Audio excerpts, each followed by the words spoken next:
Will you all take a deep breath with me? Thank you. I needed that. You know all those things you've always wanted to do? What are you waiting for? I was inspired to think this way by a woman named Brenda, because Brenda never waited to do anything. Let me tell you a little about her. A fiery Jewish Bostonian with an opinion on everything. She was the woman who was burning her bra at rallies in the 70s. When she was 21, Brenda traveled Europe for 3 weeks on her own. And at 26, took 2 different extended camping trips with her best friend. She titled the journal to one of those trips, California, Here I Come. Brenda got a master's degree in early childhood development and went on to become a kindergarten teacher. She then realized that what parents were doing at home was just as important as what she could do in the classroom. And she saw this as an opportunity. So she launched her own company, teaching parenting best practices to new and soon-to-be moms. Fast forward to the 90s. Brenda was ready for a new adventure. She became a technical recruiter during the dot-com boom. And then again, she saw an opportunity to create her own business, so she became a career coach and resume expert. She figured, why wait? The entire time, Brenda continued to travel, making it a point to visit a new country on her own each year. She always had a way of talking her way out of anything, like that time she went to Czechoslovakia, got caught reusing a train ticket, had the cops ready to arrest her, and managed to get out of it. Brenda always wanted to have a child, and so when she found herself single at 40, instead of finding someone else to be her partner, she said to herself, what am I waiting for? So she kind of just said, screw it all, and got a sperm donor, and she made me.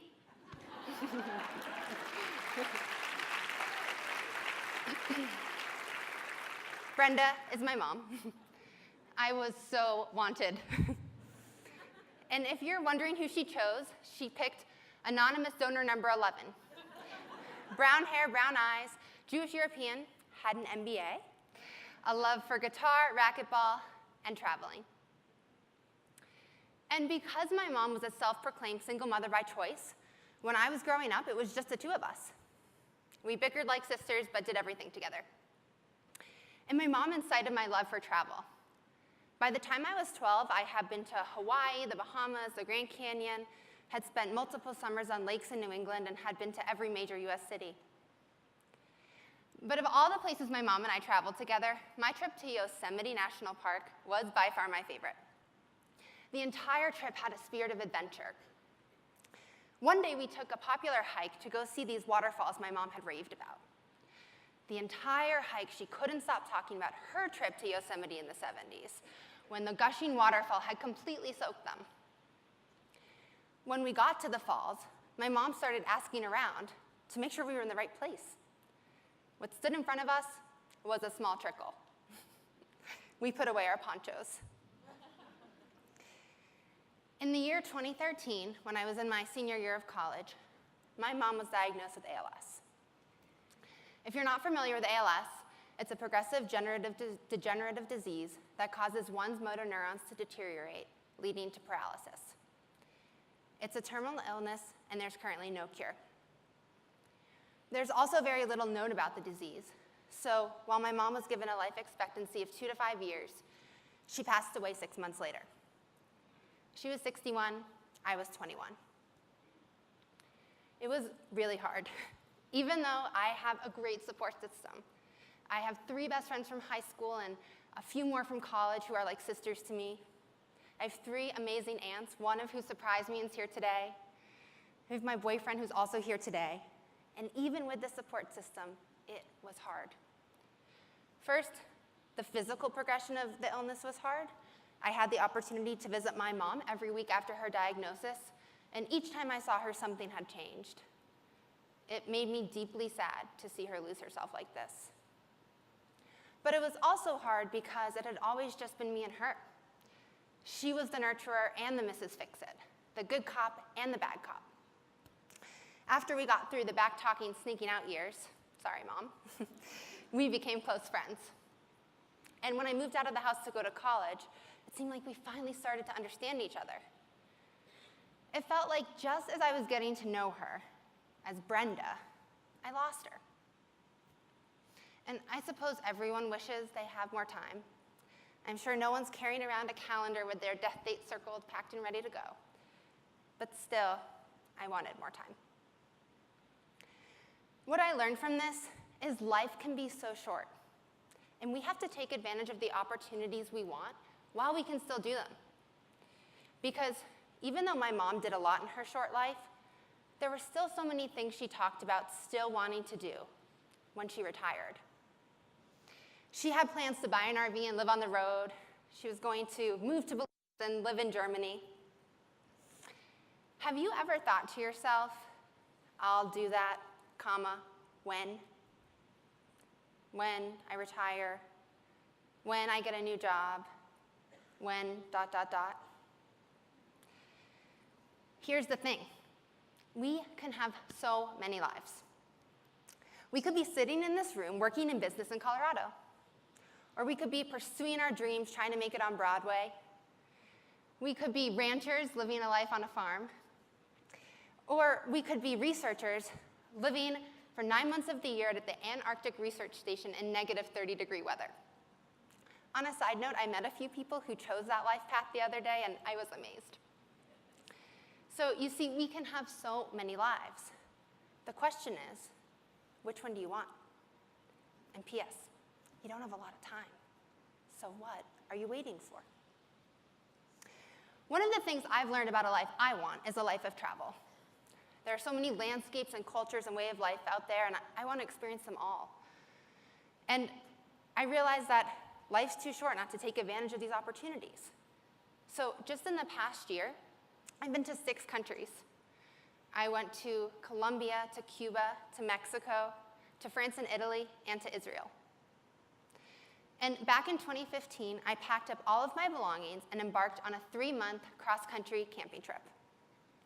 Partially because I wanted to change, and partially because I wanted to figure out the next place to live and have an adventure with my boyfriend in the process.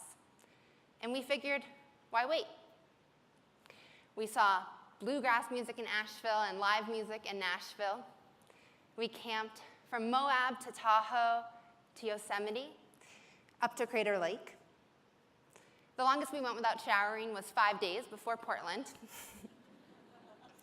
We camped from Washington to Montana and back across the country from Maine to Vermont and New Hampshire. We nearly killed each other a few times, but what can you expect sharing a 4x4 space with someone? The trip was incredible. And here's what people said to me. They'd kind of come off as a little condescending. They'd say things like, "You're so lucky you can do that." Well, in my mind, it wasn't luck at all. It was a choice I made. I saved up money for 6 months. I sold some of my things. I made a plan. I quit my job. I took a risk. Anyone could do that. I just chose to. And yes, I felt fortunate to have the freedom to make that choice, but it wasn't luck. Have you ever done something that was your true heart's desire and people just shit on your dream? I felt like by telling people about something I was doing, they started to feel sorry for themselves, that people considered themselves stuck. They wished they could go on a road trip or change up their jobs, but they had a lease or too much stuff or not the right car, or in some way or another, they felt trapped. The cruelty of ALS is that you become physically trapped in your own body, and it's ultimately your body that kills you. But it's made me wonder if so many of us are maybe trapped in our own lives, fully able and working bodies, but trapped nonetheless, by our thoughts, by our beliefs, by our inability to choose and set intentions and claim opportunities. But what if our perception of opportunity is a bit askew? What if there aren't as many barriers as we think there are? What if there are way less limitations and more possibilities? Everyone experiences life under a unique set of circumstances. We're all motivated by different incentives and consequences. But I believe that we, and we being people who are fortunate enough to live lives in a free society and free of slavery, that we have the agency to see opportunity as a choice and to claim that opportunity for ourselves. And then we have the further choice to craft that opportunity into the experience we want it to be. And if we can't, then we have the power to change it, to see change as an opportunity too. And in my view, as long as that is done with intention, as long as we are in touch with and true to ourselves, then anyone can do that. We can all claim ownership over our own lives. We just have to choose to see and harness the agency that we all have. Looking around, I see business as the driving force behind everything.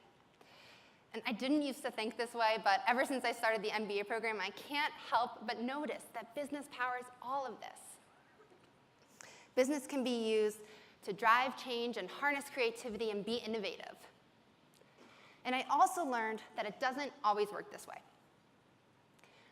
When I started off working at the UN Migration Agency, I was so passionate about helping to address human trafficking. I cared about creating opportunities for the 25 million people enslaved around the world and forced into sex trafficking and labor trafficking. And while I was there, I had the opportunity to work on some pretty amazing programs. I worked on a program for children who had been trafficked in Ghana and forced to work on fishing boats, and I developed a campaign to rescue 20 of those children. I sent relief to people who had been affected by the typhoon in the Philippines, to women who had been subject to trafficking in Moldova, and to Syrian refugees living at refugee camps in Iraq. And although I had the opportunity to make an impact, my experience at this particular agency proved to be discouraging. Besides the fact that it took so much money to do anything, everything moved so slowly in such a big organization. I have a lot of energy, and I felt like red tape was arbitrarily putting brakes on my momentum. And especially when there are such important problems to solve, this was frustrating. Plus, DC was dragging me down. Every day, I'd watch people in gray suits hunched over with their heads down getting onto the metro. It wasn't for me. And here's something I've noticed about myself. Whereas other people feel quicksand and feel stuck, I see the opportunity to make a change. I didn't want to wake up in 30 years in a gray suit with my head down getting onto the metro one more day. So I made a change. And while I was on that 3-month cross-country camping trip, I was inspired to start my own company. I started to notice this pattern of signs. Near every national park, there's signs advertising guided trips and treks. From billboards to handwritten signs that were encouraging me to call John for good fishing. And I started to wonder, how would I find John if I hadn't passed by that sign? And I couldn't, which is why I started Wild Guide, a platform to find and review your favorite individual outdoor adventure guides. It's like Yelp or TripAdvisor, but instead of reviewing the company or outfitter, you review the individual guide who takes you rafting or backpacking, because it's really the guide who makes or breaks your experience. It's the first review platform for outdoor travel at the individual level. And when I started the company, I quickly realized I knew nothing about business. I had a background in marketing, but I didn't understand the different verticals of business and how they work together, which is why I signed up for the MBA program at CU. Until then, I didn't know how to do customer discovery or how to prototype. I didn't know what a cash flow statement was. With 2 weeks left until I graduate, I now can confidently say I do. I'm proud of creating my own company and building the tech platform myself, even though I'm a non-technical founder. But I've also had a lot of not-so-proud moments along the way. I spent $6,000 to design wireframes of an app I ultimately decided didn't make sense to build. I originally created a business model solving a problem that didn't even exist. And although I launched my platform 3 weeks ago, I still haven't made time to fix this bug and get users on the platform. I felt like a fraud coming up here as the young entrepreneur. but I know there's always going to be something I could do better. And what's the risk of trying? I fail, I learn something. Life's too short not to give something you're excited about a try. As it turned out, as my mom was dying, I recounted that story of Yosemite to her. I had read in this manual on death that the hospice worker had given me that you should tell someone a story while they're dying. So I recounted that story of Yosemite with the hike and the waterfall. And it wasn't until months later when I was reading through my mom's old journals, that journal titled California, Here I Come, that I found this entry dated July 18th, 1974. The same date of her death, July 18th, only 39 years earlier. In it she wrote, "I'm really glad I got to see Yosemite, although I have to admit I was a bit disappointed. It was all very massive and beautiful, but it felt like something was missing. Maybe time."